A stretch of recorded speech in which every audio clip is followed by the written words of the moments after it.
সিলেটের দক্ষিণ সুরমা তেলিবাজারে ট্রাক ও পিকআপের সংঘর্ষে ৮ জন নিহত হয়েছেন। দুর্ঘটনায় আহত হয়েছেন আরও ৪ জন।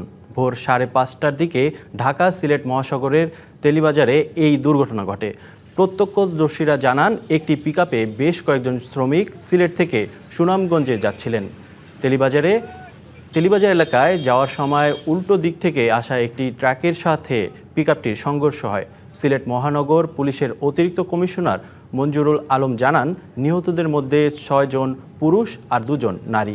দুর্ঘটনায় ঘটনাস্থলেই ৪ জন মারা যান। এছাড়া ওসমানী মেডিকেল কলেজ হাসপাতালে ৩ জন ও উমেন্স মেডিকেল হাসপাতালে আরও মারা যান একজন।